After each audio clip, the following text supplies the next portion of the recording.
Welcome back, Statliners, to another All right, we're Bats and live. Stats presented by ScoutTheStatline.com. I, myself, Brian, as always, I am here with Just Ross. Oh, I'm pointing the right. There we go. Just Ross. Hello, friend. And introducing one of the newest members of ScoutTheStatline.com. There's Mr. Doc Holliday that's joining us with us tonight, and then Matt Morris is the other one. Am I correct? Did you guys join about the same moment? Yeah, it was close to the same point, within a week or so. Awesome, Doc. Welcome, man. Let's hear a little bit about Mr. Hollywood over here. What do you got, Doc? So my, not too scared to say my real name. Man, you guys are going to kill me. I'm originally from Canada, and I feel like by the end of this thing, my accent's going to come back because you two are too close to that border. I'm living in Indiana now, lived in LA for a bit. I've done some acting. I'm like, like a E list. I'm not F list, I'm like E, D list kind of actor. I did a Western with that hat behind me, killing Jim Kelly.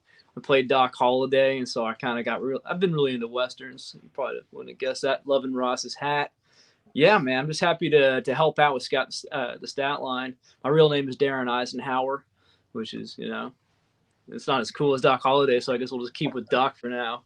But yeah, I'm happy to be here. Happy to smoke a cigar with y'all and see where things go from here. What kind of flavor? What kind of flavor are you smoking? Tobacco. Wow. No, it's I don't really do with the flavor stuff too much. This one it's called Man of War is the brand. And so I would describe it as maybe a medium to full body, leaning on the full body kind of profile, you would say. So I go to Deadwood quite a bit, and they have a sweet cigar bar. It used to be down in a basement, full bar, and then it had just cigars lined up and down the wall, humidor in the bottom. They've since moved to a new location in Deadwood. They have a full setup now, but man, we smoked some sweet cigars there. They were all Sweet Baby Janes. Yeah, if you ever have an opportunity, smoke some Sweet Baby Janes. Sweet Baby Janes. Yeah. Are you talking about Fat Bottom Betty? No, Sweet Baby. No, these are Sweet Baby Janes. Yeah. Man, that sounds better than Montana. There's no cigar bars in Montana. There's like one. Billings has got some gentlemen's club now that you have to be a member to, and you have to bring your own cigars, your own beer. Basically the only thing that they do is provide the location to smoke at. I don't understand it, but it is what it is. All right. Without further ado, Doc, thanks, man. Tonight, guys, we have third baseman. This is a list that I'm super excited for. We have some hot names on here. Once we start breaking it down, I think everybody's going to be like, wow, third base is loaded. I think third base this year is our catchers from last year, because we had some names at the catchers list last year. Third base is probably the position of choice for me this year. I'm super excited. Some of these guys. Yeah, there's bigger names here, I think, than we had at shortstop even. Yeah. And who knows? Maybe some of these guys are shortstops, but it could happen. But before we get into baseball, of course, as always, we got to have some beers or some drinks. I don't know what kind of drink Doc drink. It could be a Blue Dolphin for all I know. You just going straight H2O tonight? No. Okay. I'm going with some eggnog crafted by my dear wife who mothered my crying child. I'm going to try to mic mute on and off to avoid that, but this is just fine. It's nothing fancy. It's just, Bacardi rum mixed with some other things. I don't ask questions. I have a nice Indiana whiskey bourbon guy I like to get my stuff from normally. I was out. I went to try some other Indiana guy. And unfortunately, I don't like it at all. And I was going to drink it on here, but I'm like, you know what? I made my first, I put a video out on Twitter today about how Marco Luciano, I called him Luciano. I called him a bust, I was like, maybe he's going to bust. I hope he doesn't. And I'm like, maybe I shouldn't double down with the negativity today. Let's go with some eggnog, some wholesome nog. I love it. I love it right in the Christmas season. Mhm. Big plans for the holidays. Do you go back to Canada for it? Most of my family is down here now. I married into a bigger family, and so it's kind of just after Christmas. I want to bring them all down here. I like Indiana. I like going to places where no one wants to go. I'm sure you two can resonate with that, living out in Montana and Idaho. Oh yeah. Yeah. Spend time with There's the big too many cities. people in Boise these days, for sure. Yeah. It's getting busy. I just need some quiet and some baseball. I'm like an 80-year-old man. Yeah. Welcome to the club, my friend. Mm-hmm. Ross, what do you got planned for the holidays? Any big plans? You staying in Boise? You coming back home to Montana? What are you doing? Yeah, I'm staying here. I just got some stuff going on here in Idaho, so I'm going to stay local and tend to my two little ones and my family here, and we're going to have a good old time. Very good. Very good. I just drive around the county. Yellowstone County is huge in Montana, right? I think it's the third biggest county in Montana, probably the size of New Jersey. But yeah, I go from one corner to the next. Wife's family, and then my family. Lots of booze, lots of food. We'll get it done. It's going to be fun. Good. Yeah. But with that, so Doc is doing the eggnog. Ross, are you going next? I got a beer. You good with me going? You want to go? Of course. No. Hey, always jump in front of me, brother. Okay, this one is by Double Mountain, called Sweet Nothings. It's a blonde coffee stout. And I was kind of like, a blonde stout. That sounds unusual, so I wanted to try it out. It's like a double negative. Yeah, that's kind of an odd one, right? Like, okay, here we go. A blonde. And that's a stout. That doesn't look anything like a stout. This is highly unusual, and I'm all for it. Yeah. So we're gonna see. Alrighty. I'm excited. I am not potentially. I'm ridiculously excited for that taste. It does taste like a stout. Kind of unusual. There's a lot of sediments floating around in there. I guess that's how they pull that off. I don't know if you can see that. Are you getting coffee? Definitely getting coffee notes for sure. Huh. I don't know what to make of that. That's bizarre, man.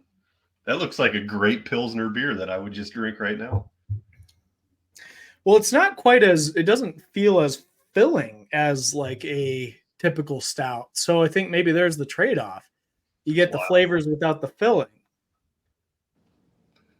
So you got to try it out. It's a drinker. If you like the flavor of stouts, but you feel like it leaves a gut bomb in you, maybe you try this one out. So where's that brewed?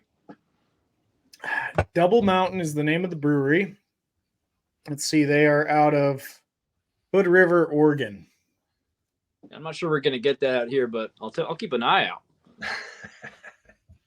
You never know. I mean, some of those Oregon breweries are pretty massive, so might get out there. All right, Brian, what do you got? I'm doing an odd one. I don't drink seltzers very often. I get kind of bubble guts on seltzers, but it sounded really good tonight. I also don't drink pop. And this is hard soda from Bud Light. So this is hard soda, and this is going to be citrus soda from Bud Light. I threw it out there on a whim. I don't know why. I don't know why either. But that's interesting choice. You know, I saw that they have like Mountain Dew, hard Mountain Dews now. Have you guys seen those? No. That's unusual. Yeah, they have everything nowadays. It's wild. And I'm running out of beer selection at my normal gas station, so I'm going to have to venture a little bit further to get different drinks. But a seltzer sounded good. It does look like Mountain Dew. So, anyone from a big city who just heard him say "my normal gas station" is going to be, who are these people? Where do you live? It's good. Okay. It's good. You got a lot to that say face about that looks one? like maybe it's more of like a 45 grade, 40 grade. So it's got 3 different styles in it. It's got regular cola. Yeah, classic cola, and then it's got cherry cola. I hit the citrus soda, and then it has an orange soda in it as well. So, with any luck, I'm going to try all 4 tonight. Hopefully 4 of each, so it'll be fine. Anyway, without further ado, fellas, Statliners, I hope you're ready. Third baseman. We got 10 of them ranked by Scout the Statline model. Let's jump right into it. The first one we got is Jacob Reamer. And let me get the stats pulled up so you guys can go nuts on here. Jacob Reamer is with the High A affiliate with the New York Mets. He is 6'2", 205 pounds. He is only 19 years old. He was drafted in 2022, round 4, pick 119 overall, out of Ucapaya. I don't know how to say that, California. But he's got 336 at-bats in 2023, 89 hits, average of 265, on-base percentage of 399, on-base plus slugging 774, 8 home runs, 3 stolen bases. This is a pretty good debut for a 19-year-old. He made it all the way to High A this year. Who wants to blast this one out? You guys go nuts. So I'll field this one. I think Reamer is a super underrated prospect already. I mean, he's only 19. He's still 19, so he was playing the season quite young for a 19-year-old. And even though on the surface the numbers aren't blowing your mind, the 265 batting average, that probably draws your eyes. 375 slugging percentage. His walk strikeout ratios were really good. He showed a little flash of power with 8 home runs, and he progressed all the way to High A as a young 19-year-old. I think it's pretty impressive, and I think this is somebody you want to open your eyes to for sure. I think he's a really good fitting prospect to have coming in at number 10 for us. Yeah, I'm really excited about that debut. Let's be honest, a high schooler coming in and filling it up and making it all the way to High A. That's pretty impressive with those stats. That's a big leap, man. That's a big leap. And then 336 at bats as well. I mean, that's a lot of at bats compared to a high schooler, you know. Yeah, I think Mets fans have something to be excited about here, for sure. Yeah. Anything to add, Doc? What do you think? Is he a buy for you? Just to clarify for the audience here, this was a very impromptu addition. About an hour before we filmed here, they're like, hey, you want to join us tonight? I'm like, yeah, I've been begging you for weeks. And so just a few minutes before we hopped on here, I got handed the list. I'm like, I don't know this guy. So full transparency, I got more learning to do. I did just do a 900 prospect draft with both of you, so my learning is improving. But I'm happy to let you handle that guy. I was going to call him Reimer because there's a hockey player named Reimer, so it would have been a bad time. You know, half the time we don't know how to say these names either. We just do the best we can. Yeah. Yeah. I think that's part of the appeal of Bats and Stats is we are all just jumping on here going, let's wing it. Let's see what happens. Yeah, 100%. And that's the thing. That's what's exciting. It's so crazy. I wrote an article. My first and only article so far for Scout the Statline was a little analysis breakdown on Scout the Statline's top 10 catchers, and learning some more things. Nick Schwartz, for example, didn't really know much about him. And I'm like, okay, no, there's something here. There's something here. What they're putting this guy for AAA? Yeah, there's something here. Like that's a quick turnaround. That's the kind of thing I think that helps Scout the Statline stand out. It's like, people are like, I don't know who that guy is. Well, that doesn't mean he doesn't belong there. It might mean that, but it's odds are, there's some guys who are you want to get there first. Yeah. Well, we've had a track record of pinpointing these guys early and often. And I think that that's the strength that a strictly data-based model provides, is that it is going to highlight somebody like a Reamer and nobody else knows who he is. Like you have people that are just like, I've never heard of this guy. But if you're going into a 900 prospect draft, you know enough about this guy to think, hey, he's worth a pick here at number 300 maybe. So I'm a big fan. I think this guy's not going to cost you anything, and there's potential here. It's interesting. He's a 4th rounder, so he wasn't, this guy's coming with a cheap price tag if he's already owned. So, and in your drafts, your first year player drafts or your prospect drafts, keep an eye open for him. We do have we have a tagline on here, Doc, and that's go get him. Is he a go get him for you? I don't know yet, man. I gotta dig deeper than just a couple minutes. I'm not saying go get him. You can say go get him. I got a couple guys here who I'm gonna be going to get if they ain't already been got. So Ross, go ahead. I say yes. He's a go get him because he's not going to cost you a thing. And if you're drafting, you can get him super late. Yep, dirt cheap. I'm the same way. Go get him. All right, next one. Next one's going to be a name that everybody should have on the tip of their lips, and that's going to be Mr. Curtis Mead. Curtis Mead is 6 foot tall, 171 pounds. He is age 23 with the Tampa Bay Rays. He has debuted in a shocker this year, but throughout the 2023 season, he didn't have he did have quite a few at bats in AAA, and I'm going to run through the AAA level. He went 235 at bats. He had 69 hits, 294 average, 385 on base, slugged 515 with an on base plus slugging at AAA.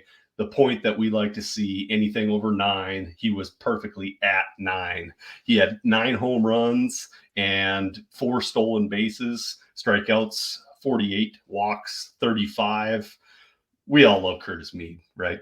We love Curtis Mead. Who's breaking it down for me?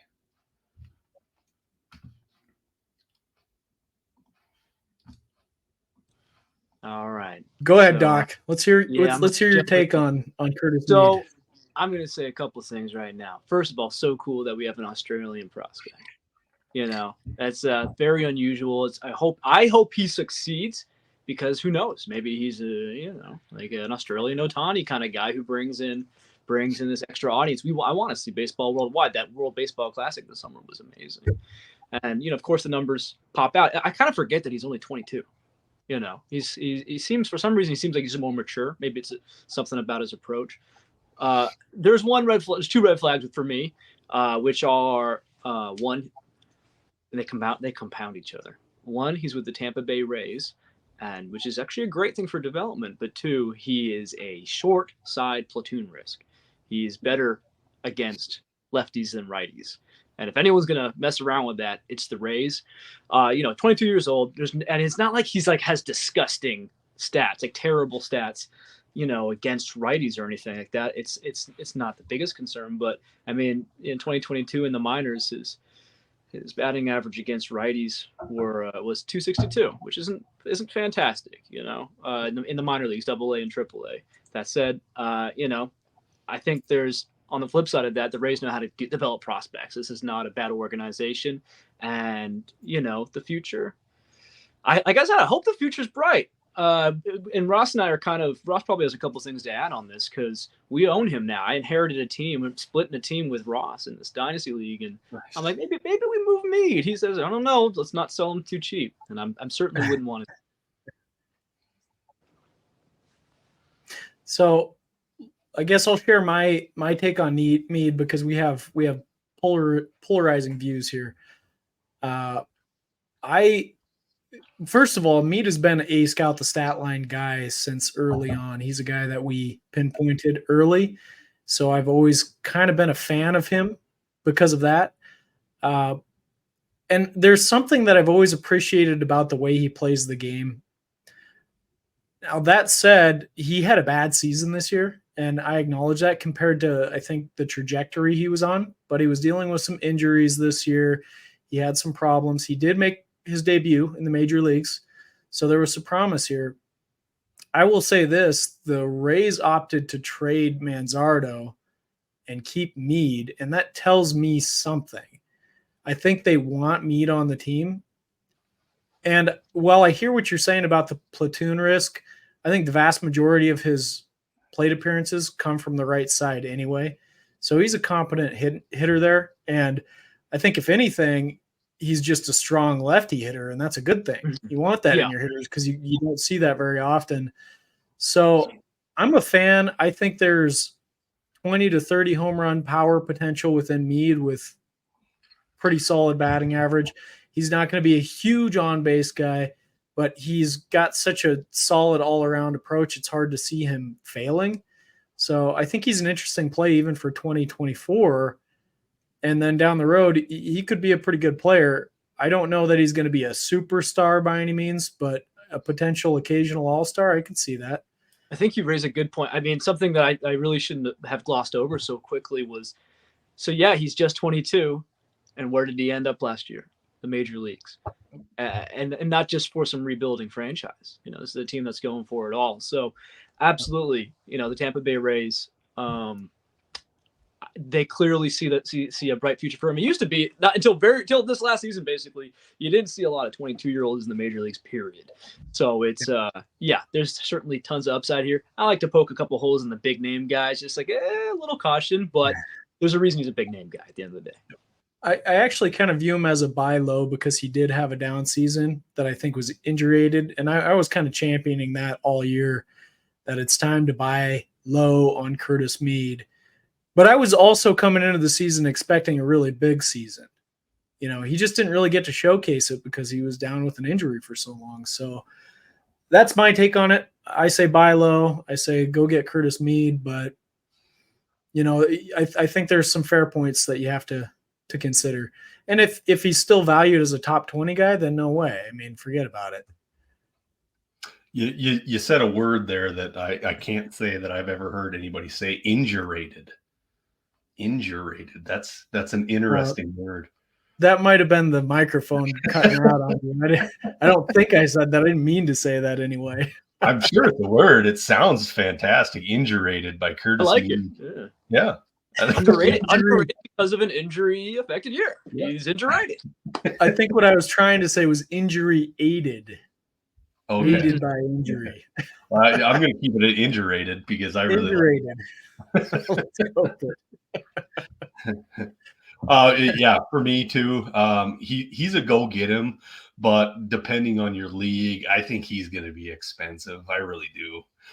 Especially in a league that me and Ross play in all the time. Anybody that sees a 23-year-old being in the bigs already, that guy is going to be really expensive. So this is a tough one. With the prices right, go get him. But the price is going to be, I think it's going to be a tough one. It's going to be a tough one. Mm-hmm. All right. Coming in at number 8, we got Noel V. Marte. And Noel V. Marte is 6 foot tall, 216 pounds. He is 22 years old. He came out of the Dominican Republic. This year, we have a big sample size here. We have 1,502 at bats, and these are fluctuating numbers. He's one of the guys that a lot of people were really, really high on, and it's not that he hasn't shown amazing stuff, but he's just been kind of, he's pretty decent. So I'm going to do AA and AAA stats here. In AA in 2023, he had 196 at bats. He batted 281, on base 356, slugged 464, on base plus slugging is 820. He had 8 home runs and 10 stolen bases.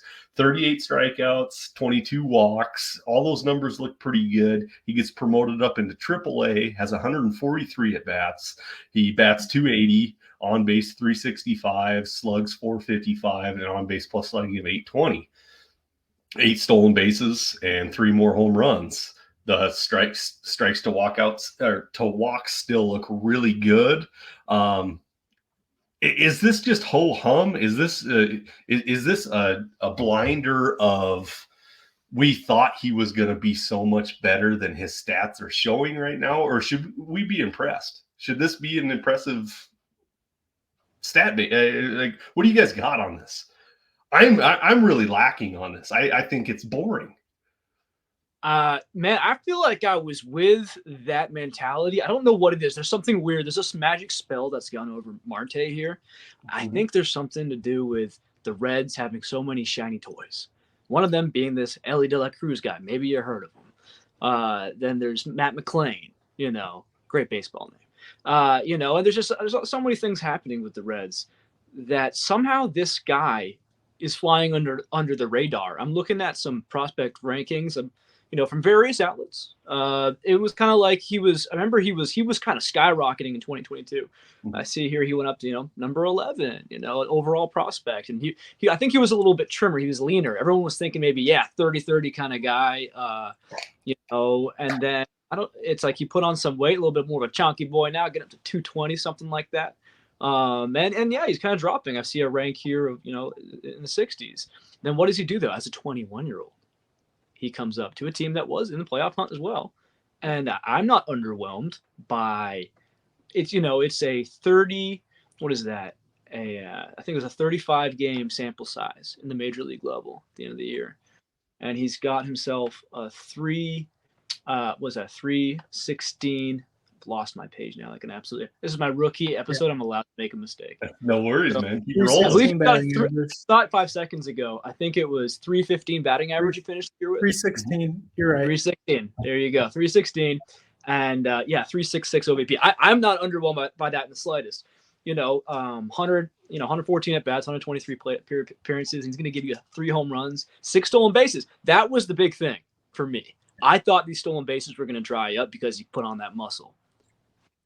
It's not happening. He actually had more stolen bases than home runs. If that'll be a key factor for me. I mean, if he hits like that over a bigger sample size at the major league level, then it doesn't matter. But frankly, if the stolen bases are there, then no. Right now is a buy low time because what Brian you're saying, like I feel like that's in the air. I just did a dynasty startup. He went late. I feel like a year ago he's not going late. He's going in that first echelon. I don't know what it is. There's some weird spell over people right now, and I think it's Noelvi Marte is somehow as a fresh 22-year-old who's already in the big leagues and doing really well on an ascending team on an ascending roster. Somehow, that's a buy low. Yeah.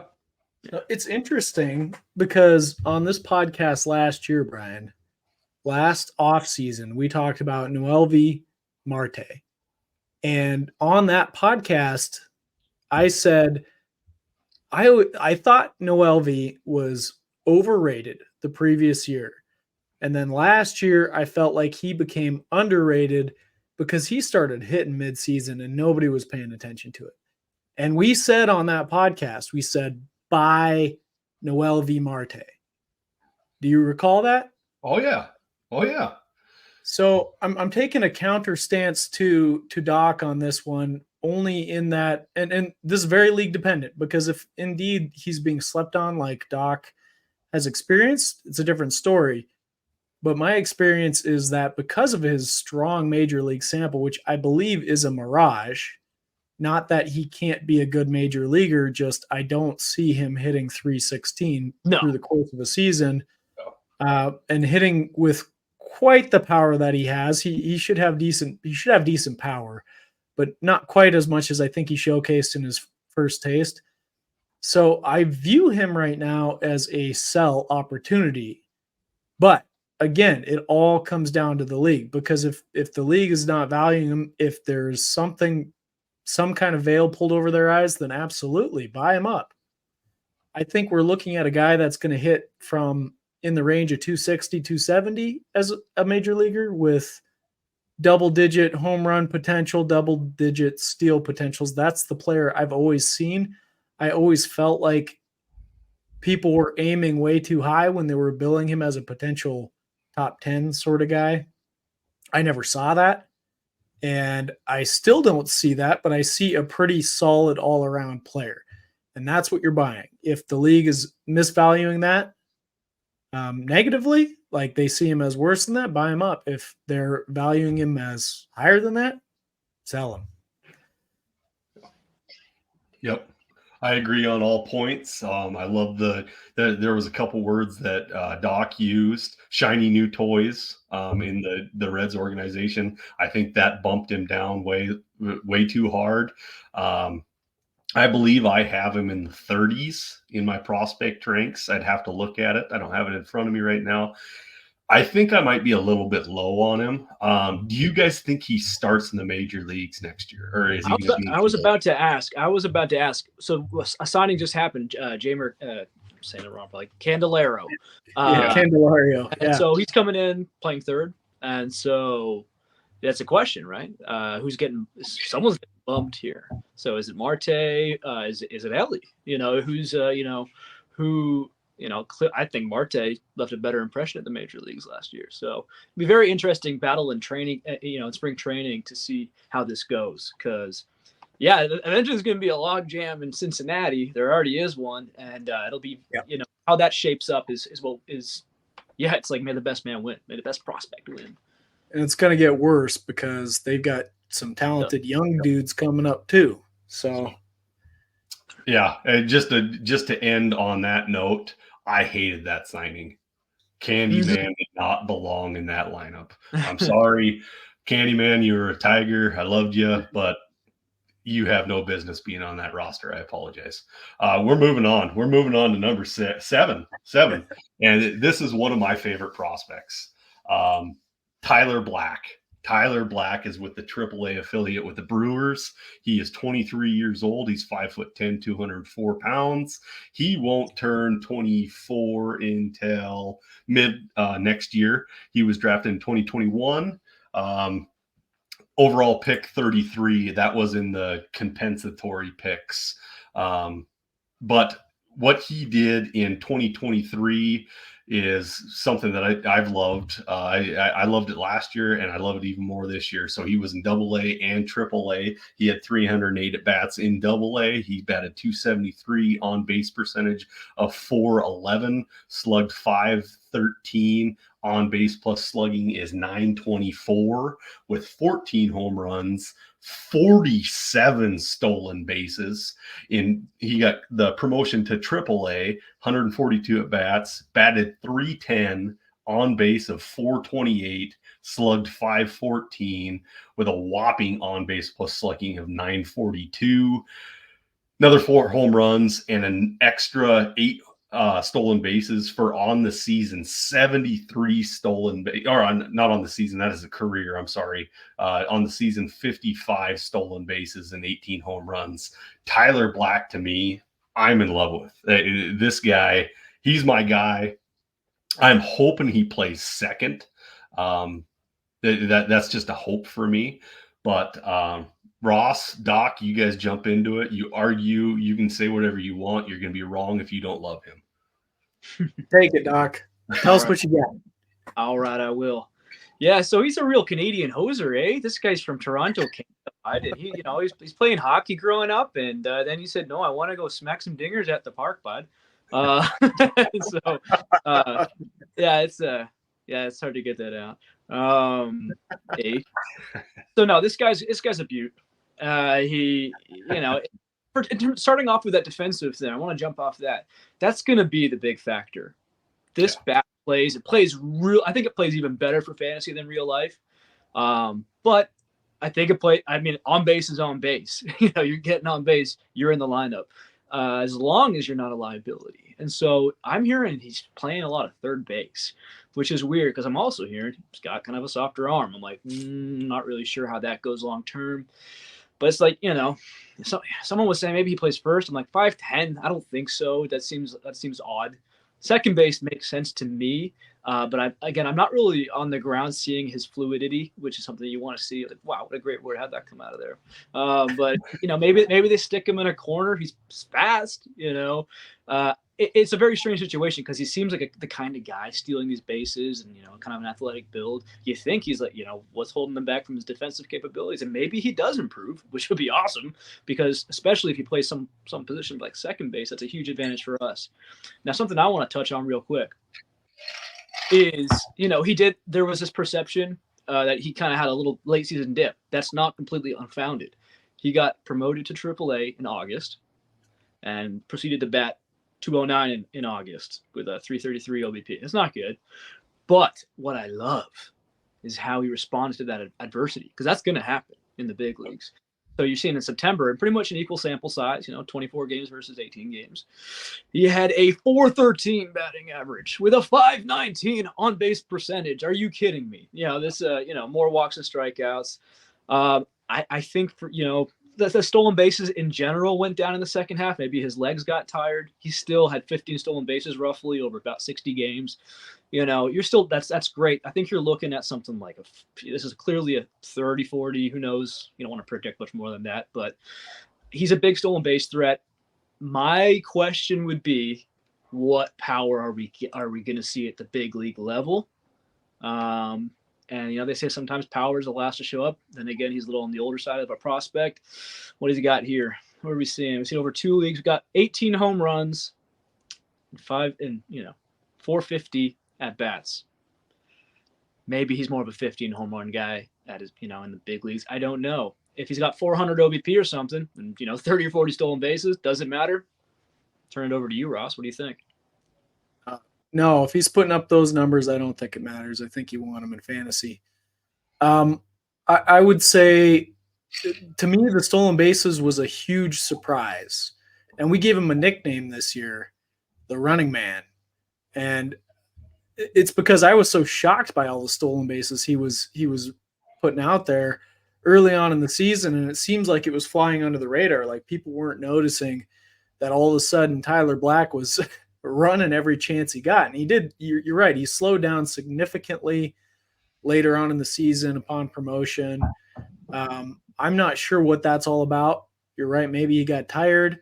I don't exactly know. Something to keep an eye on. I never pegged him as a huge volume stolen base guy early on. I saw him more as an on-base kind of intelligent hitter, like a guy that's going to be a contributor to a major league team as a result, with decent power but not great power. But if he's stealing 30 to 40 bases a year, if he gets up to that number in the major leagues, then he's a difference maker. I'm pretty interested in Tyler Black overall. I think I boosted him a little too highly early on in the season in my rankings, and I did readjust that and moved him down. He's closer to about 30 overall for me, but I still value him very, very highly. Brian, I got a face comp for him that nobody's going to get except for, me and some of our closer friends. Tyrell. Yeah, he does look like. I was going to mention Black looks like Tyrell, our buddy Tyrell. I was going to mention it, but nobody was going to get it besides our small group. He does look like Tyrell, big time. Yeah. So that's my comp there. I'm sure he plays baseball a lot better. Oh yeah, and this will touch home a little bit to Doc a little bit, since it is being from Canada and stuff. Turner, Montana, which is literally on the border. Tyrell walks out his house, his backyard's in Canada. Yeah, that's the other side of Canada from where I'm from. That's the cool side of Canada, where they got cowboys and mountains and stuff. Yeah. I'm basically from like more like. I'm just from like Detroit and Buffalo kind of area. It's nothing, the glorious weather where it's always spring break. Tyler Black, to me, guys, he's an absolute go get him. I really don't even care about the price. This is just one of those prospects that I've planted my flag on. He is an absolute go get him, and I don't care what it costs. I can agree that he should be a go get him. Yeah, I think he's worth more than he's probably valued by the marketplace. Go get him.